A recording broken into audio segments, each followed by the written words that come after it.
Hello, you are listening to Michigan State University's Center for Community and Economic Development's podcast, Transforming Tomorrow Together. In today's episode, we will hear from Courtney Loung on her work with green zones.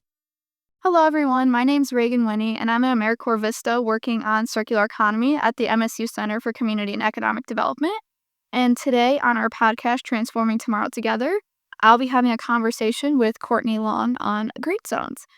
Courtney, if you just briefly introduce yourself. Hi, I'm Courtney Loung. I am a AmeriCorps VISTA member here at the MSU Center for Community and Economic Development, working on a project called Green Zones. So what is a green zone? So a green zone is focusing on 8 opportunity zones here in Ingham County. We are primarily focusing on the vulnerable senior population. And like when we mean by vulnerable senior population, mainly like low income, those are part of the ALS threshold. Those are part of the poverty sector of Ingham County.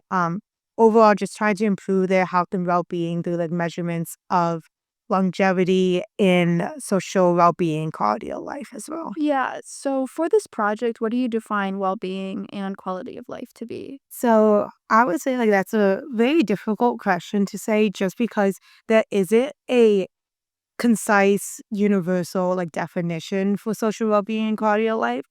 CDC, World Health Organization all have different like factors when it comes to social well-being and quality of life.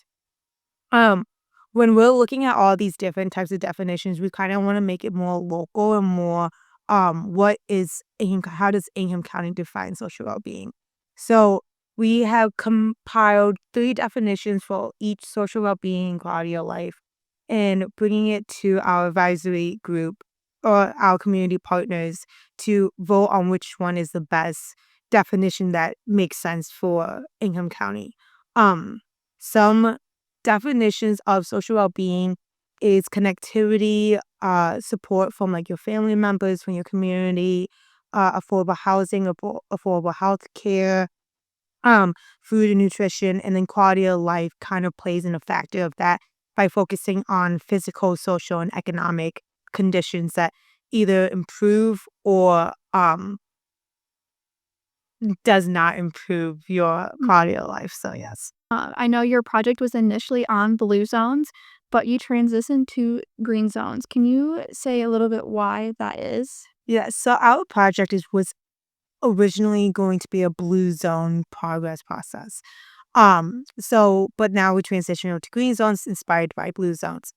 The reasoning why we didn't really follow along the track of blue zones was that the 9 variables that they listed out wasn't really very local to Ingham County. We also realized that there was organization that was already doing what the blue zones work was as well.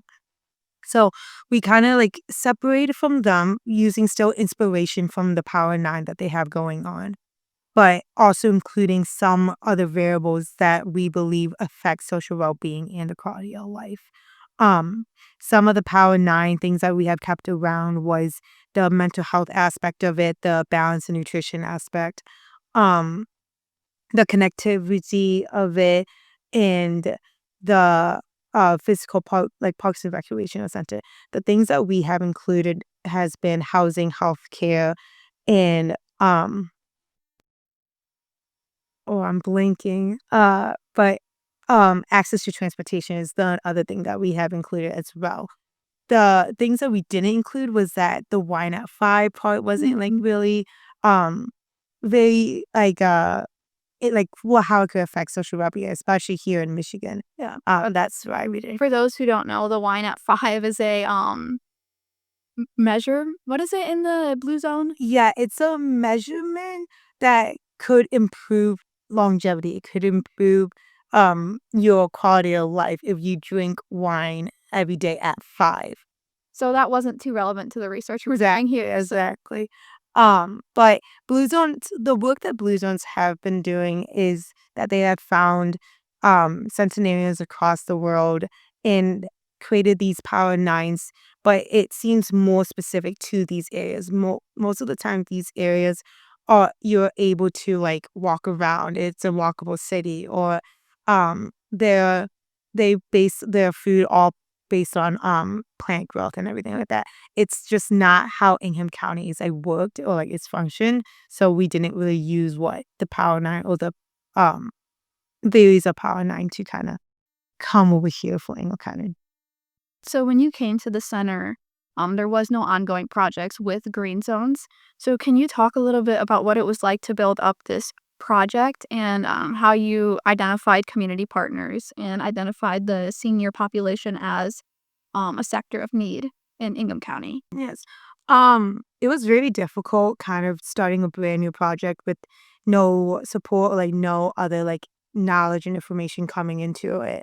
But I knew that other organizations such as Tri-County of Aging, the Health Department, Greater Lansing Food Bank, all were doing something to support the senior population. So we met with multiple different organizations and kind of understood a little bit on like how would they view the problems or the gaps and barriers associated to the senior population.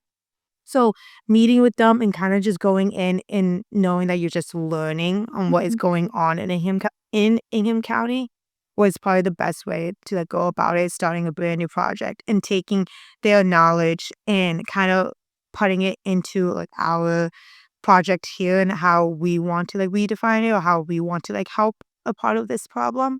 So we found like community partners that were working on like senior programs, senior aid, and just seeing who was like community outreach organization mainly. We were like focusing on since they have a better understanding of what is happening on the foot. Um, but yeah, that's how we kind of gather out intel, gather how we started this project, basically. Yeah, can you tell me a little bit more about what working on this project looks like? Specifically, the resource mapping you've been doing, and tell everyone like what resource mapping is as well. So resource mapping is a like a tracking map, either using Google Maps, Apple Maps, or anything like that, and focusing on the 8 opportunity zones that we have going on.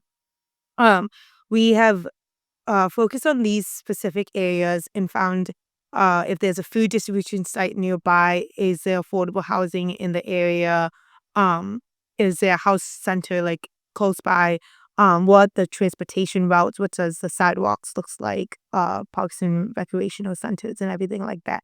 So that's resource mapping, pinpointing what is in the area and how is it helping the population, helping those individuals that are living in this area.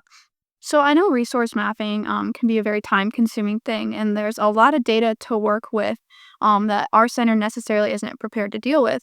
So, are you working with any teams currently to help speed up this process and collect data on seniors? Yes, so we are currently working with the MSU Computational Science Capstone Project.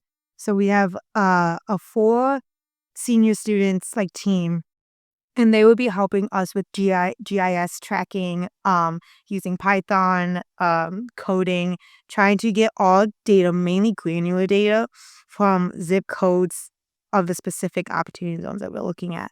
So they're going to take this data and kind of plot it on a big map. And then with the data that they receive, which are from the health department, either with like mortality rates, with causes or like diseases or anything like that, with Greater Lansing Food Bank, with any like food distribution sites and everything like that, I was saying, climate justice, climate screening.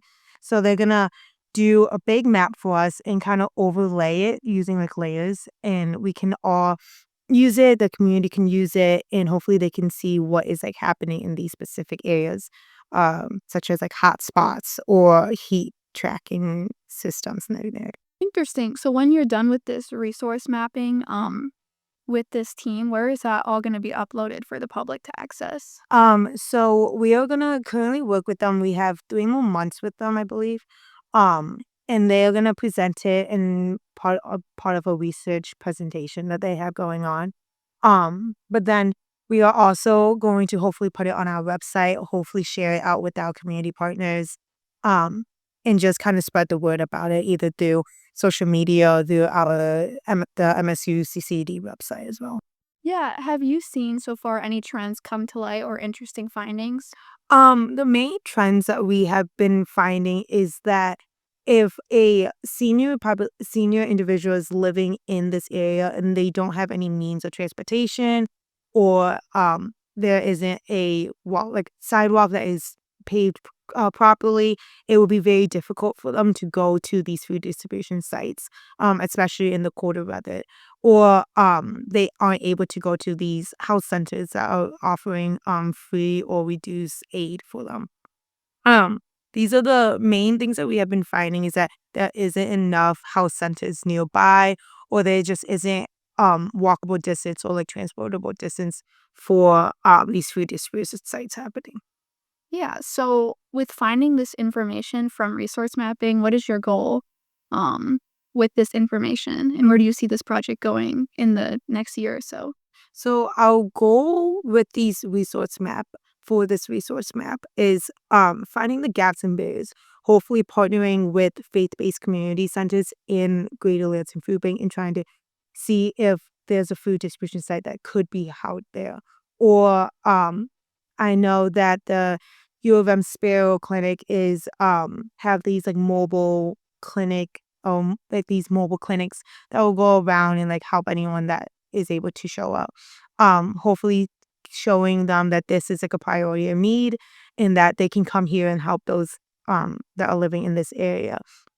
Um, our like next steps and our next goals for this project is hopefully aiding the senior population to extend longevity. Hopefully, we will see a trend happening where they are able to age in place, they are able to live independently, especially with the resources around them. Um, but Yeah. Just a follow-up question to Mhm. that. Have you been working directly with any of the senior population or just organizations that work with them? So currently, we are just working with organizations that work with them. We are hopefully going to start up focus groups with these seniors, kind of just understanding a little bit more on what they are experiencing on a day-to-day life. Um, we have like interview questions for them, kind of understanding what is happening with them. We have some meetings set up, and then hopefully for our next community advisory groups that they can come and kind of put their input into what they see that n- needs work on and everything. So yeah. That was super interesting. If you guys have any questions for Courtney about her green zone work, you can just visit the MSU CCED website, where all our emails are listed. And thank you for listening to our podcast today. Thank you.